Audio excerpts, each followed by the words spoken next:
Meus amados, boa noite. A graça do nosso bom Deus, nosso eterno Pai, seja abundante nas nossas vidas. Vamos continuar então nossa jornada pelo livro do Apocalipse. Apocalipse capítulo 10. Hoje, literalmente, nós chegaremos ao meio do livro. Apocalipse capítulo 10.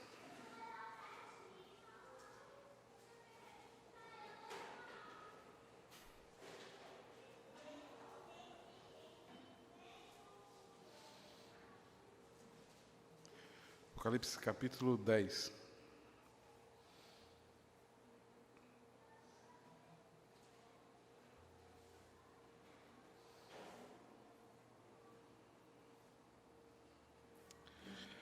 Assim nos diz: Vi outro anjo forte descendo do céu, envolto em nuvem como arco-íris por cima da sua cabeça. O rosto era como o sol, as pernas como colunas de fogo, e tinha na mão um livrinho aberto. Pôs o pé direito sobre o mar e o esquerdo sobre a terra, e bradou em grande voz, como ruge um leão. E quando bradou, desferiram os 7 trovões as suas próprias vozes. Logo que falaram os 7 trovões, eu ia escrever, mas uma voz do céu dizendo: guarda em segredo as coisas que os 7 trovões falaram e não escreva. Então o anjo que vi em pé sobre o mar e sobre a terra levantou a mão direita para o céu e jurou por aquele que vive pelos séculos dos séculos, o mesmo que criou o céu, a terra, o mar e tudo que nele existe. Já não haverá demora, mas nos dias da voz do 7º anjo, quando ele estiver para tocar a 7ª trombeta, cumprir-se-á então o mistério de Deus, segundo ele anunciou aos 7 servos, os profetas, aos seus servos, os profetas. A voz que eu ouvi vinda do céu estava de novo falando comigo, dizendo: vai, toma o livro que se acha aberto na mão do anjo em pé sobre o mar e sobre a terra.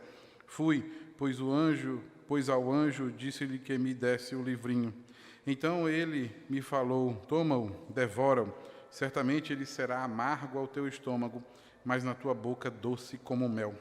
Tomei o livrinho da mão do anjo e o devorei, e na minha boca era doce como mel. Quando, porém, comi, o meu estômago ficou amargo.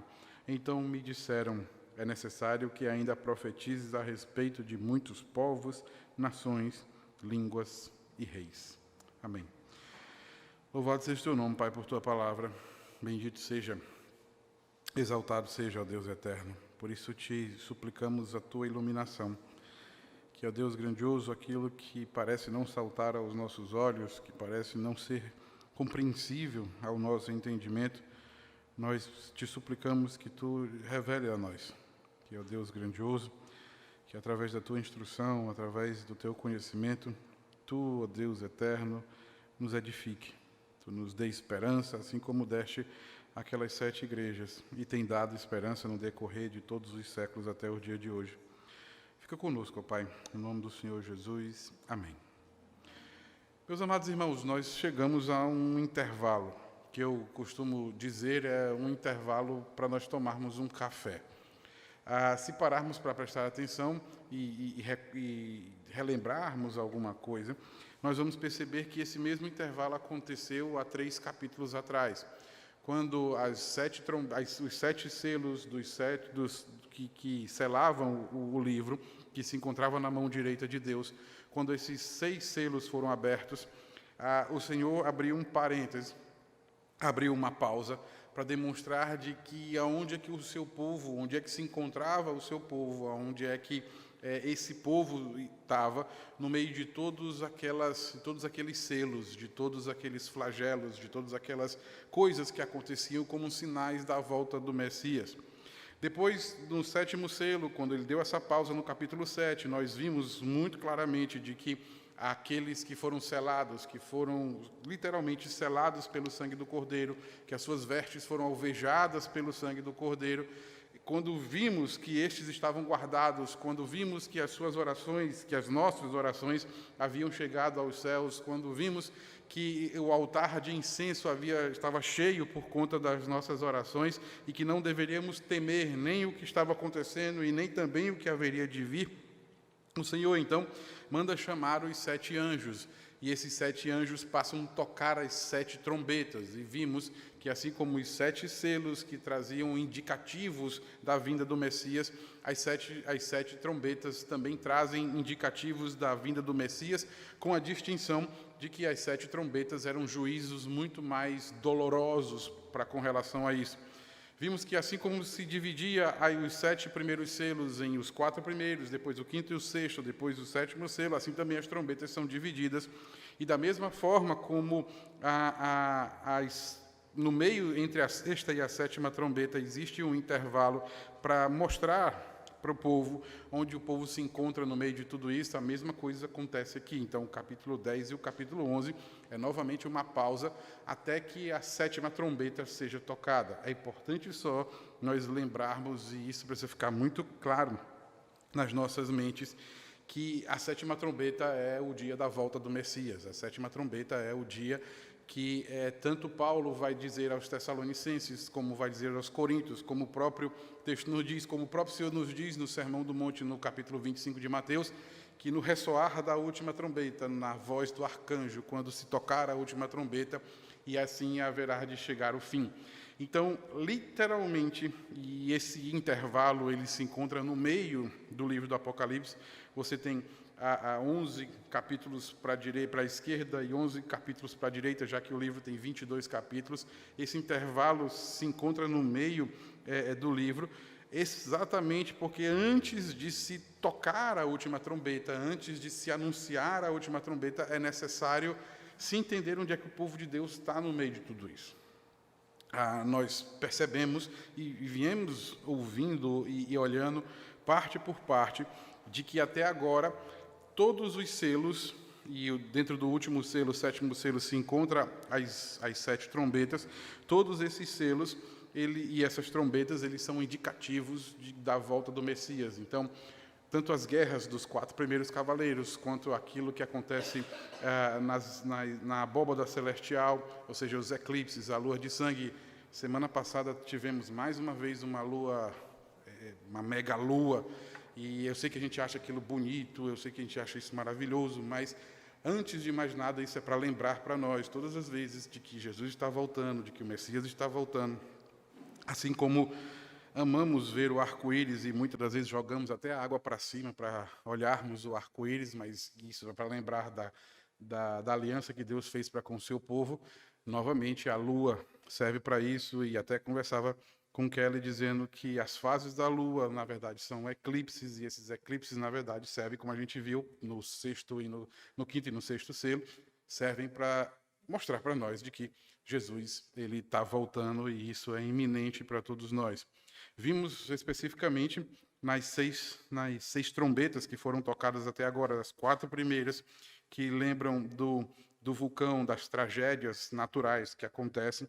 A 5ª e a 6ª trombeta também falam a respeito do juízo de Deus para aqueles que são idólatras, do juízo de Deus para aqueles que abandonaram a adoração ao Criador e simplesmente passaram a criar os seus deuses. E isso se transformou, isso rendeu em, como a gente viu, em prostituição, em feitiçaria, em furtos, em violência e todas as outras coisas mais. Quanto mais um povo se afasta de Deus, mais ele é castigado com seus próprios atos, com violência, com prostituição, com feitiçaria, com roubos, com furtos e assassinatos. Ou seja, o que mostra para nós de que quanto mais um povo deixa de adorar ao seu Criador e passa a adorar aos seus próprios deuses que eles criam, as consequências são, os seus próprios atos são as suas consequências. E literalmente o que Deus faz é deixar o povo, aqueles que não o adoram, deixar a sua própria sorte para que eles mesmos sejam maldições deles mesmos. Mas aí, meus amados, há novamente uma pausa. João faz questão de enfatizar essa pausa, já que todos nós vivemos nesse mundo de assassinos, nesse mundo de feitiçarias, nesse mundo de prostituição, nesse mundo de violência. A pausa que João passa a dar e nós no meio de tudo isso? Como é que a gente parte do princípio de como a gente vai viver no meio de tudo isso? Só que quando João aparece essa pausa, diferente da outra pausa, quando no capítulo 7 essa visão é uma visão do céu. No capítulo 7, João olha os salvos que se encontram no céu, aqueles vestidos, a visão dos que estão vestidos com as vestimentas brancas. Essa visão não, essa visão é na terra. João não olha mais para o céu, porque necessariamente não importa mais olhar para o céu, porque aqueles que são salvos já se encontram, a visão que ele já teve já está lá. É necessário se entender o que acontece com os que estão vivendo aqui, como vamos conseguir conciliar com esses juízos de Deus, esses castigos de Deus e o povo de Deus na terra no meio de tudo isso. E aí, então, ele começa a dizer que ele vê descendo do céu, que mostra, claro e obviamente para nós, de que ele se encontra na terra. E ele, então, vê um anjo forte descendo do céu. Essa expressão ela é bem peculiar para nós. A ideia de anjo forte que ele tenta demonstrar. A gente viu que o Apocalipse ele é cheio de anjos, ele é cheio daqueles de figuras angelicais. E essas figuras angelicais fazem parte desses mensageiros. Só que João faz questão de enfatizar para nós de que esse não é um anjo comum. Diz que não é um simples anjo, nem um simples anjo, nem um anjo que tocou alguma trombeta, ou algum anjo de todos aqueles que se encontravam no meio do altar. O que traz para nós é justamente como, e para a gente descobrir esse anjo, como ele se apresenta. É como ele se apresenta. Não só na característica de ser um anjo forte, mas a forma como ele se apresenta. Primeiro, descendo como nuvem, envolto em uma nuvem. A segunda é que há um arco-íris em cima da sua cabeça. A terceira característica é de que o seu rosto ele resplandece como o sol. E, por último, as suas pernas são como colunas de fogo. Vejam bem, ele diz que esse anjo é forte, esse anjo desce como uma nuvem, esse anjo tem um arco-íris na cabeça, como se fosse uma coroa de arco-íris. O seu rosto resplandece como o sol, as suas pernas são como colunas de fogo.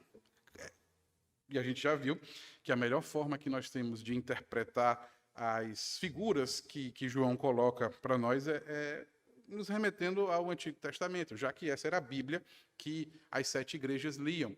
Essa era a Bíblia que eles tinham, então ele usa as características do Antigo Testamento para tentar demonstrar.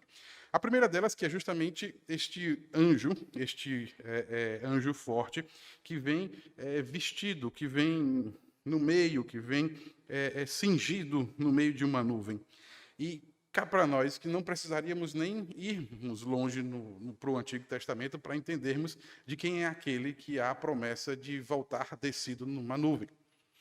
Se olharmos, por exemplo, pelo próprio livro de Atos e olharmos em Atos capítulo 1, nós vamos ver de que aquele que há de descer no meio de uma nuvem, aquele que há de voltar cingido numa nuvem, nada mais é do que o próprio aquele que subiu também numa nuvem.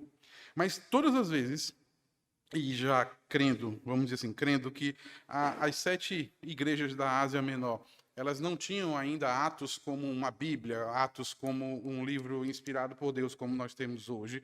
Eles ainda não tinham esse entendimento, mas olhavam praticamente para o Antigo Testamento para isso. Nós percebemos que durante todo o Antigo Testamento, as aparições de Deus, as aparições da divindade, das pessoas da Trindade, todas elas, absolutamente todas elas, em que a divindade vem descendo sobre uma nuvem, quer seja em Êxodo capítulo 19, quando Deus aparece numa nuvem para falar com o povo, para dar os 10 mandamentos, quer seja no livro de Números, quer seja todas as vezes que ele fala com Moisés, quer seja nos profetas, quer seja com Daniel, todas as vezes que aparece alguém descendo do céu, envolto em uma nuvem, não é um anjo, não é um arcanjo, não é um anjo, não é um serafim, não é um querubim, não é absolutamente nada disso. O texto mais áureo para nós é, por exemplo, quando Isaías, lá no capítulo 6, com a morte do rei, Isaías vai para o templo, e no meio do templo, quando ele vê o Senhor assentado no alto sublime trono, a casa se enche de nuvem, a casa se enche de fumaça, a casa se enche daquilo para não poder ver a glória de Deus. O que traz para nós a conotação de que, especificamente, se não precisávamos nem das outras características, mas as únicas vezes, ou seja, é uma condição sine qua non, sempre que aparece na Bíblia a divindade descendo numa nuvem, é especificamente uma pessoa da Trindade. Não há outra pessoa. E sempre que essa divindade aparece em formato de anjo, é a própria segunda pessoa da Trindade. É o próprio Cristo, é aquele que nós chamamos de teofania, é aquele que o anjo do Senhor, aquele que vem para conversar com o meio do seu povo. Isso acontece quando ele aparece com Jacó, isso acontece quando ele aparece em Daniel, isso acontece em várias e várias vezes, e até mesmo na profecia de Daniel, quando vai mostrar aquele que vem como forma de filho do homem, parecido como o filho do homem. Então fica muito claro para nós de que esse que aparece, esse anjo forte que aparece envolto em nuvem, descendo em nuvem, nada mais é do que o próprio Cristo encarnado, do que o próprio Cristo. Ele vem, ele aparece para conversar com João. E há também as outras características, ou seja, você percebe que o rosto dele resplandece como o sol. A mesma coisa que acontece, por exemplo, com Deus no Monte Sinai. Você percebe que há um arco-íris em volta da sua cabeça. E esse arco-íris que aparece aqui no verso 1 do capítulo 10, nada mais é do que o mesmo arco-íris que apareceu lá no trono, lá em Apocalipse capítulo 3. Tanto em Apocalipse capítulo 3, como também em Ezequiel capítulo 1, o que traz a ideia de que é literalmente uma coroa, a coroa da aliança. E por último, vocês percebem que as suas pernas são como colunas de fogo, e a forma como Deus aparecia ao povo no deserto durante o dia era por uma cortina de uma nuvem, e a noite era como uma coluna de fogo. O que mostra para nós, meus amados irmãos, de uma forma muito segura, de uma forma muito clara, de que João literalmente viu a Jesus Cristo.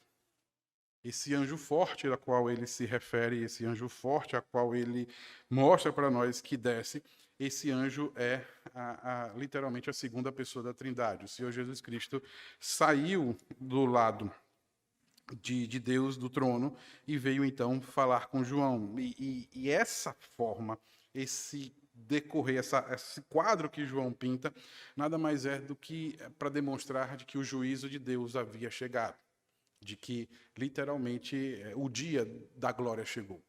Se aquilo que vimos até o capítulo 10, até o capítulo 9, eram coisas que aconteciam todos os dias, eram coisas que acontecem todos os dias, ou seja, o eclipse, a lua de sangue, o sol se escurecendo, as guerras, a fome, a peste, as catástrofes naturais, todas essas coisas acontecem todos os dias.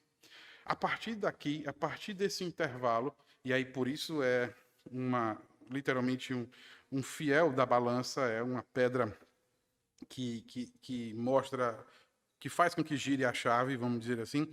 A partir do capítulo 12, desculpa, quando acaba esse intervalo, nós vamos entrar naquilo que chamamos das coisas que vão de acontecer. Esse intervalo, ele é nada mais para nos preparar para as coisas que vão acontecer ainda, ou seja, para o dia da volta do Messias. O que acontece aqui, literalmente, nada mais é do dia em que Jesus se levantou e disse: acabou essa bagunça, acabou esse negócio aqui, eu vou lá consertar isso. E Jesus vai e aparece para João. É a hora que todos aqueles que tiveram as suas oportunidades, se aproveitaram as suas oportunidades, estão com o sangue lavado, com as suas vestes lavadas pelo sangue do Cordeiro. Se não aproveitaram as suas oportunidades, não só experimentarão dos 7 selos, não só experimentarão das 7 trombetas, mas literalmente vão experimentar das 7 taças da ira de Deus, que é o que vem posteriormente do capítulo 12 e no capítulo 13. E o que Jesus vem falar com João? Jesus vem com um livrinho, e aí ele usa essa expressão livrinho aberto. A ideia é o que é esse livrinho? O que é esse livrinho que vem na mão de Jesus? A interpretação mais salutar, vamos dizer assim, e se eu puder usar a mesma ilustração que Jesus usou para João, quando João come esse livrinho, é de que aquela que mais pareceu saborosa para mim é de que esse livrinho literalmente é o mesmo livro que se encontra na mão de Deus lá quando aparece no trono, no capítulo 5. Por que ele é usado como livrinho aqui? É para fazer o contraponto do anjo forte. O anjo forte traz o livrinho. E esse livrinho, como a gente já viu, nada mais é do que a história da humanidade. Ele não só contém todos aqueles que são selados pelo sangue do Cordeiro, mas ele contém todos aqueles que serão condenados pelo sangue do Cordeiro. Ele não só conta a história dos 7 selos, a história dos 7 trombetas, mas ele conta a história das 7 taças da ira de Deus. Ele não só conta a história daqueles que serão salvos pelo Cordeiro e que ele dirá: vinde benditos de meu Pai, entrai no gozo eterno preparado para vós antes da fundação do mundo, mas ele também dirá: apartai-vos de mim, maldito, e não vos conheço, entrai para o fogo eterno preparado para Satanás e seus anjos. Literalmente é isso que faz com que João entenda que ao colocar na sua boca é doce, mas ao degustar e ao digerir é amargo. O agridoce que ele coloca é especificamente porque esse é o livro que vai contar a história daqueles que são salvos e daqueles que são condenados. E, meus amados irmãos, me permitam, eu não tenho essa característica, vocês sabem disso, mas me permitam conjecturar algumas coisas, o porquê que é doce e o porquê que é amargo, o porquê que tem gosto de doce como mel e de amargo como fel. Imagine você poder, literalmente, conhecer aqueles que conheceram o resto da história da humanidade. Só que João não está, vamos dizer assim, regenerado. João ainda tem o pecado, ainda é um pecador. E imagine você conhecer e você saber de que muitos que você ama serão condenados e de que muitos que você odeia serão salvos. Imagine você saber que muitos do que nós amamos passarão pelos 7 flagelos, pelas 7 trombetas, pelos 7 selos. E muitos daquele que nós diríamos assim: espero que no dia que Jesus volte você sofra o vinho da ira de Deus, ao contrário, serão salvos. Imagine você saber de todas as tragédias que acontecerão na história da humanidade. Imagine você saber de tudo isso. Será se temos estômago para isso? Literalmente, João não teve. Por isso que quando ele coloca na boca, que ele vê o fim, que ele vê o dia do casamento, o dia das bodas do Cordeiro, que ele vê o novo céu e a nova terra, que ele vê que deu tudo certo. Só que ele vê que para alguns não deu certo. Ele vê que para alguns não deu certo. E não temos como mensurar o amargor que João sente, porque João ainda tem a sua natureza pecaminosa como nós. E João poderia dizer assim: mas, Senhor, mas não tem nem como dizer mais, Senhor. Não há mais. Não há absolutamente nada. E isso acontece, meus amados irmãos, porque o leão rugiu. E lembram, novamente, lá no capítulo 4 e no capítulo 5, de que Jesus é apresentado daquele que era o leão da tribo de Judá e que morre como cordeiro e que ressuscita como novamente o leão da tribo de Judá, aquele que veio, aquele que há, literalmente como o C.S. Lewis tenta demonstrar nas Crônicas de Nárnia, não como o livro, não como o filme mostra, mas especificamente como o livro diz, literalmente o cordeiro rugiu, ou o leão rugiu, o leão simplesmente se encontra vivo, o leão bradou, o leão disse: acabou, eu estou voltando, eu estou vivo, eu estou voltando, já mandei os 6 selos, vocês não entenderam que eu estou voltando, já toquei as 6 trombetas, vocês não entenderam que eu estou voltando. E simplesmente eu vou voltar para resolver todos esses problemas. E quando o leão ruge, ele diz para nós que da sua boca saem 7 trovões, e esses 7 trovões são as suas próprias vozes. E vimos especificamente que o texto, a palavra 7 se remete a tudo aquilo que Deus faz, então é Deus falando, é Jesus falando, é a segunda pessoa da Trindade falando, e trovão, como vimos domingo passado, é o juízo de Deus. Então, o juízo de Deus sai da boca do leão, o leão ruge para literalmente matar todos aqueles que foram chamados de assassinos, de feiticeiros, de prostitutos e de ladrões. Esse leão, então, ruge para acabar com o meio de tudo isso. Só que João quer escrever como é que isso vai acontecer. João quer demonstrar como será o último dia, como será o dia do juízo. Só que nem o próprio Jesus falou. Quando você olha para Mateus capítulo 24, capítulo 25, ele só diz assim: cuidado com as viúvas nércias. Sejais como as viúvas sábias e não como as viúvas nércias. Porque o Filho do Homem virá como um ladrão. Ninguém sabe o dia e ninguém sabe a hora.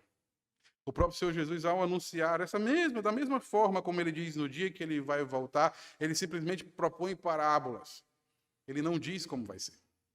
Ele não diz como será.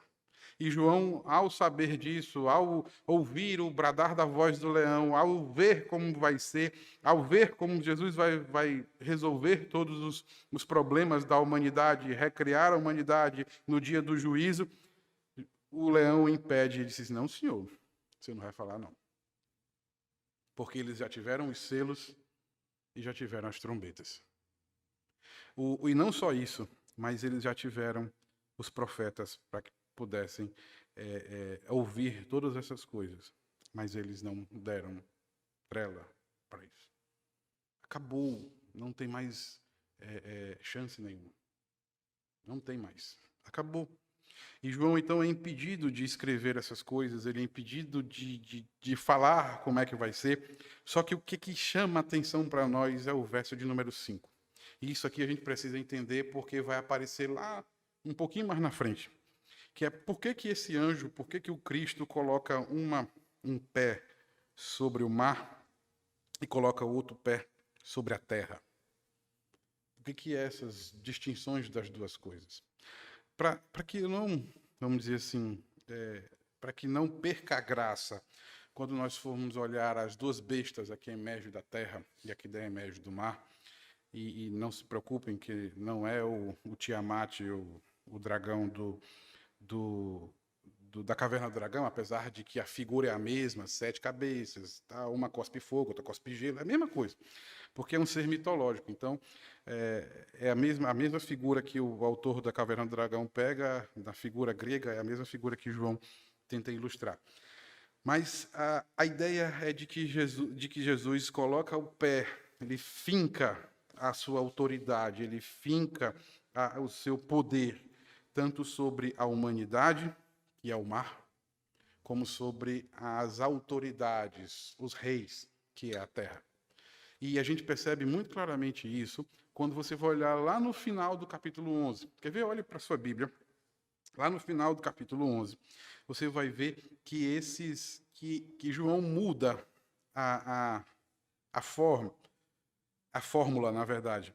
Quando Jesus, lá no capítulo 7, quando mostra para nós que os 144 mil, os salvos, eles são de todos os povos, tribos, línguas e nações. Só que você percebe que agora é necessário que João profetize não para povos, tribos, línguas e nações, mas ele profetize para quê? Para povos, nações, línguas e reis. Por quê? Porque a gente vai olhar, e aí não quero estragar as surpresas lá na frente, de que, literalmente, quando se olhar a respeito de mar, vai se referir a povo, a pessoas, a multidão, e quando se olhar a respeito de terra, vai se remeter às autoridades, aos reis, àqueles que governam todas as coisas. E aí o que João mostra é de que no dia que Jesus voltar, ele vai fincar os dois pés nesses dois poderes, no poder que emerge do povo e no poder que emerge das autoridades. E ele vai fincar e dizer assim: esse poder foi dado a vocês por mim. Agora eu tomo esse poder, porque quem vai exercer a autoridade aqui sou eu. E João, então, simplesmente diz que esse anjo que ele viu, e no caso a figura que ele vê da segunda pessoa da Trindade, Jesus olha para ele, o Cristo olha para ele e disse: entenda uma coisa, isso não vai demorar a acontecer. Não vai demorar, não haverá demora. E aí, então, ele passa a dizer que nos dias do último arcanjo, quando estiver para tocar a trombeta, cumprir-se-á, então, o ministério de Deus, segundo foi anunciado pelos seus servos, o profeta. E aí você percebe que ele se remete a Ezequiel, se remete a Isaías, se remete a Joel, se remete a Zacarias, se remete a todos esses profetas que caminhamos durante todo esse tempo com ele. E até mesmo o próprio Jesus demonstrando, como falou no segundo Sermão do Monte. E aí, então, ele coloca esse pé sobre a terra e coloca esse pé sobre o mar, e ele manda João comer o livro. Ele manda João devorar o livro. E como disse a vocês, esse livro é doce como mel. Mas, ao chegar no estômago, ele é amargo como fel. Só que João olha e ao provar isso, ao digerir isso, João percebe uma coisa. Ele diz assim: é necessário que ainda se pregue. É necessário que ainda se pregue. Por quê? É necessário que ainda se pregue. Porque é necessário que ainda se pregue. E a iminência, meus amados irmãos, da volta do Messias, é de que é necessário que se pregue para os povos, para as nações, para aqueles que têm línguas, mas principalmente para os reis. É necessário que eles entendam que o poder não se encontra nos seus anéis. E aí a ideia era de que o anel real do rei era que tinha o poder. O poder não se encontra nos seus anéis, mas o poder se encontra em Deus, porque ele literalmente fincou as suas colunas de fogo, os seus pés, as suas pernas, tanto no povo quanto nesses reis. Mas, meus amados, posto isso, o que isso tem a ver conosco hoje? O que a gente pode aprender, digerir literalmente conosco hoje? E me permitam um pequeno parêntese. Na escola dominical nós falávamos a respeito disso, de que muitas das vezes nós queremos saber das coisas, mas muitas das coisas que nós não sabemos é porque nós não temos capacidade de digerir essas coisas, esses mistérios de Deus. E muitas das vezes nós precisamos entender que aquilo que a Bíblia nos mostra é suficiente para nós. E João teve a experiência de saber coisas que não nos foram reveladas, mas doeu para ele. Foi doloroso para ele. Foi dolorido para ele. E por isso, muitas das vezes, nós não conseguimos entender. Mas, para nós, o que a gente pode tirar como lições na noite de hoje de todas essas coisas? A primeira delas, meus amados irmãos, é de que Jesus não vem passar a mão na cabeça de ninguém. Isso é uma coisa que a gente precisa entender. Quando o leão vir, quando o leão rugir, ele não vem como um gato. Ele não é o gato, o pacato do He-Man. Ele não é. Ele é literalmente o gato guerreiro que vem destruir todas as coisas. Ele não vem para passar a mão, ele não vem para ser um animal de estimação. Ele vem para destruir. E você pode até dizer assim, mas por que ele vem destruir? Ele diz, porque nós já estamos salvos. No capítulo 7, no primeiro intervalo, na primeira pausa para o café, nós já estamos lavados, nós já estamos selados. Quando a gente olha para esse mesmo texto, só que dito por uma outra ótica, não de quem viu Jesus, mas de quem estava na terra e viu, como Paulo remete-se lá em 2 Tessalonicenses, tanto em 1 capítulo 5, como em 2 Tessalonicenses capítulo 1, ele fala literalmente de que ao ressoar da última trombeta, Jesus vem como um general, ele e seus anjos, para colocar a ordem neste caos. E nós desceremos com ele. Porque ele não vem para triscar nos seus. Os seus já estão salvos. Os seus já estão lavados. Ele vem para colocar ordem no caos. Esses que abandonaram ele, esses que literalmente abandonaram o Criador, como ele mesmo diz, aquele que criou os céus, a terra, o mar e tudo que neles há. Esses que foi abandonado, e eles passaram a criar os seus próprios deuses, e passaram a adorar os seus próprios deuses. Esse leão vem rugir trovões, vem rugir juízos sobre a vida dessas pessoas. A graça para nós é de que nós literalmente aparecemos no capítulo 7. E eu espero que João tenha nos visto lá. Essa é a minha esperança. De que naqueles, de todos os povos, tribos, línguas e nações, a gente esteja lá. Mas para esse aqui não. Jesus não vem graciosamente, Jesus vem imputar a sua justiça.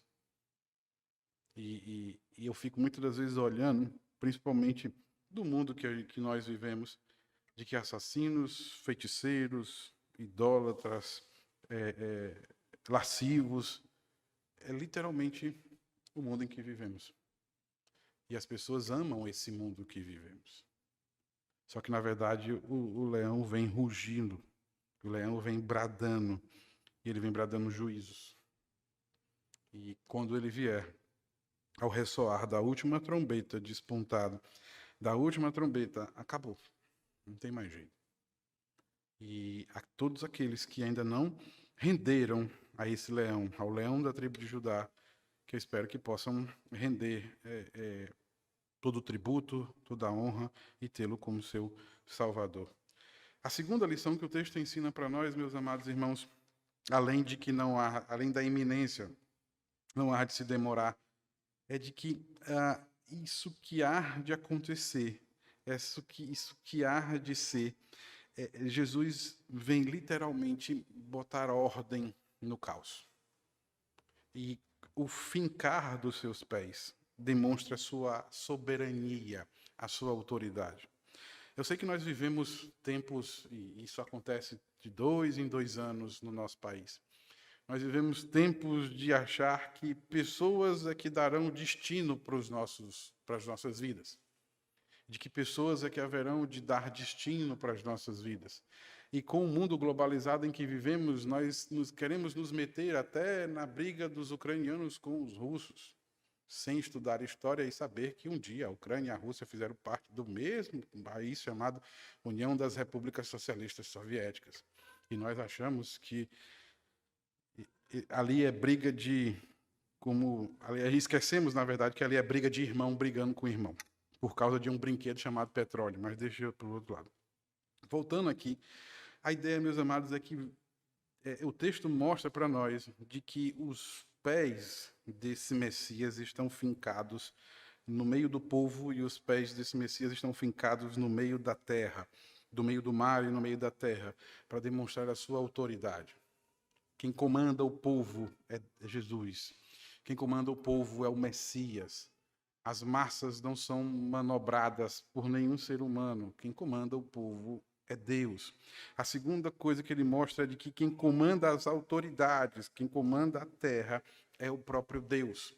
Não é à toa que o próprio apóstolo Paulo, em 1 Coríntios capítulo 13, vai demonstrar para nós de que as autoridades são instituídas por Deus.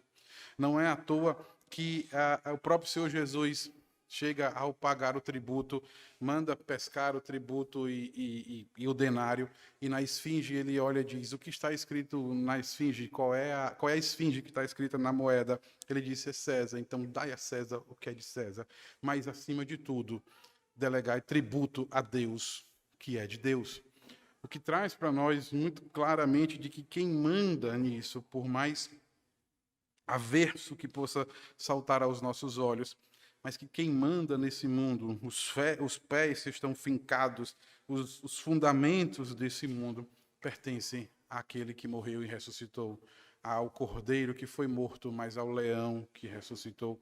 Os nossos destinos, as nossas vidas, elas continuam dentro desse livrinho que foi aberto pelos selos.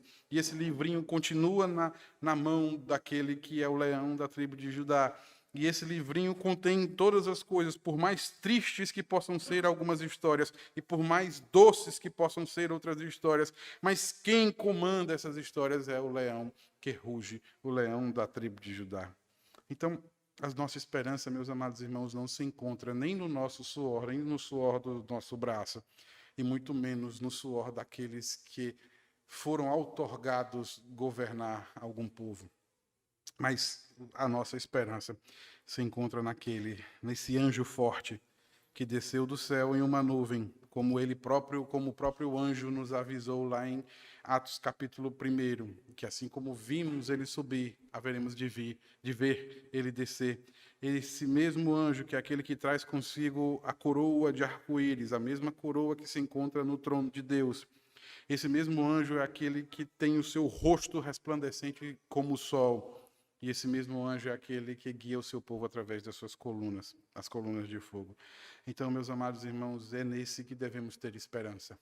É nesse que devemos depositar a nossa esperança.